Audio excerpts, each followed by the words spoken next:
gentlemen, let's get this party started!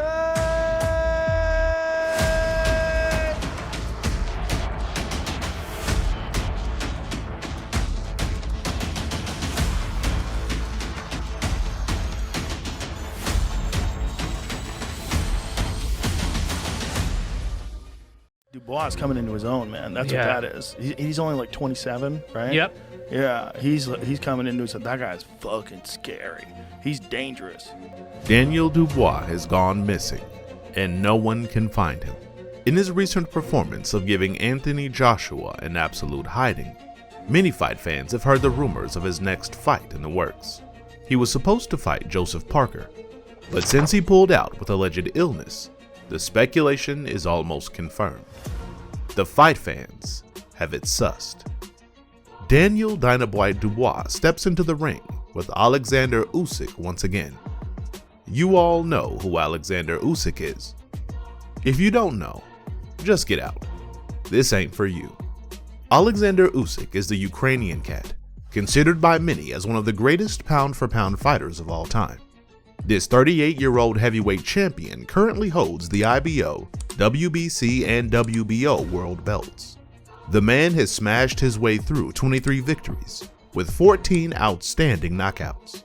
In winning the rematch against Usyk, Dubois finally cements himself as the world's greatest heavyweight.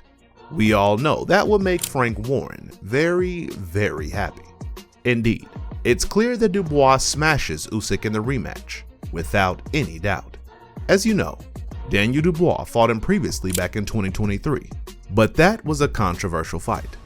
Despite Dynamite Dubois going from being a mere prospect to delivering an incredible performance against the two-division world champion, in the end, the young challenger was robbed of a victory. Dubois practically annihilated Usyk, and many were left gaping in amazement as his raw power and strength completely dominated the world champion and nullified his skills. Usyk employed his usual method of utilizing movement, footwork, and picking the perfect angles to launch his attacks. But fans saw how this was mostly ineffective against the titanic domination of Dubois' insane stature. Stepping in the ring with Daniel is like trying to casually walk through a tsunami. It's simply not possible. The whole world watched in amazement as Dubois landed a simply dangerous body shot that dropped Usyk faster than a Snoop Dogg song. It was hot. The way Dubois smashed Usyk here was unforgettable, and the world watched in amazement, just waiting for the fight to be stopped. Instead, Usyk was given about 3 hours to recover. The blow was considered to be low and therefore illegal, and the fight continued. Fans were outraged. Countless big names in the sport agree that Dubois stands no chance of losing in the rematch, especially since Usyk only just managed to secure himself a victory in his recent fights with Tyson Fury. Many believe Fury has completely lost his talents since he had his backside handed to him by Francis Ngannou. After that fight, Fury's face looked like a medium-rare steak from your local harvester. So if Usyk only managed to scrape 2 victories over Tyson Fury, compare that to Daniel Dubois' most recent fights. No one needs reminding of how Dynamite Dubois completely annihilated Anthony Joshua in September 2024. After giving it the large one in the fight buildup, the Joshuasaurus Rex, one of the greatest heavyweights of all time, was dished up an extra-large serving of humble pie and extra cheese.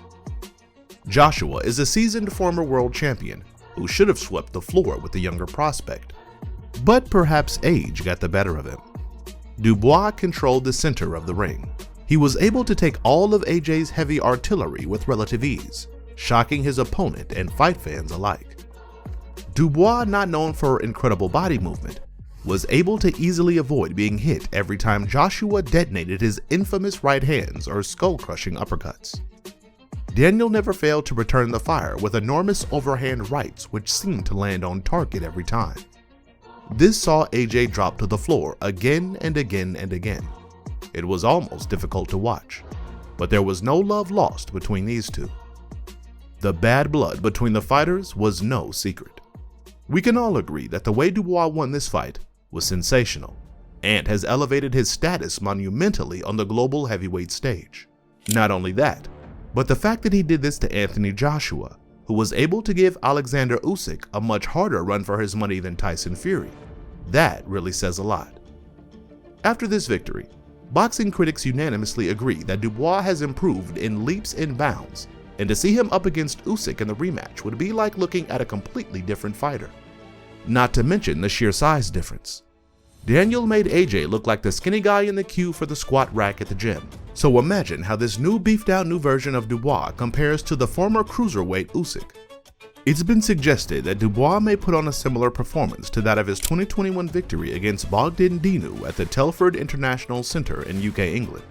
In this fight, there was simply no amount of clever footwork or head movement that would allow Dinu to avoid the inevitable second-round knockout that was coming his way. Given the size difference between Daniel and Usyk, it's really not certain whether Usyk would be able to defeat him with a blow like this. What do you reckon? There's a comment section for a reason. What's your excuse? We want to hear it. The only thing that fans believe could prevent this fight from taking place is Tyson Fury. That's right. After claiming he has retired from the sport of boxing, Fury's face has been popping up again and again on social media, giving the world the impression that he's growing tired of his new quiet life away from the limelight yet again. It wouldn't be the first time. Think about it. If he wanted to, Fury could come back and stake his claim to a third fight with Usyk. That would be the second sensational heavyweight trilogy of his career, and although it might not be the most exciting prospect, you'd know you'd still watch it. Not to mention, even better, Fury could come back and challenge Daniel Dubois. This would be a fight of epic ramifications. After annihilating Anthony Joshua, Dubois could really prove his mettle on the global stage against the Gypsy King. And as you'll all agree, it's pretty much certain Dubois would smash Fury like smashed avocado at a posh British cafe. Don't you agree? Fight fans are laughing at how wrong you are. Tyson Fury was unable to land any kind of dangerous attack on Francis Ngannou, a man who hails from a completely different sport, a man who had never boxed professionally in his life. Fury is famous for underestimating his opponents. He came to the Ngannou fight wholly unprepared for the insane power Ngannou was yielding in his fists. Dubois is a similar but much more dangerous kind of fighter. Daniel has power, strength, and most importantly, he now has heart. This is Dubois' new secret weapon. There's something about him that had been missing his whole career until now. He always had the potential, but he was almost empty inside. The shell of a man. This seemed the case when he took a knee against Joe Joyce way back in 2020. It looked like Dubois had the means to continue fighting, but he just lacked the spirit. A few years later, and it's like watching a completely different fighter. The way he dealt with Usyk and AJ recently, it was incredibly entertaining. The man has somehow found true spirit, and with that has come great tenacity. This really shone through during the entire Dubois-AJ fight. Dubois was entertaining. He looked like a predator, and he was enjoying it. That kind of heart is what makes his victory over Tyson Fury inevitable, especially given that fans believe Fury let the money get the best of him. It's no secret that Fury doesn't need to take dangerous fights any longer. If I was him, I'd choose easy opponents and watch the big bucks roll in. But Daniel is at a different stage of his career. He's still mega hungry. He has the heart to finish the job, and it's exactly that heart that sees him annihilate whoever he steps in the ring with next, whether it's Oleksandr Usyk or the Gypsy King himself. Don't you agree? What do you know? That's what the comment section's for. And don't forget to subscribe.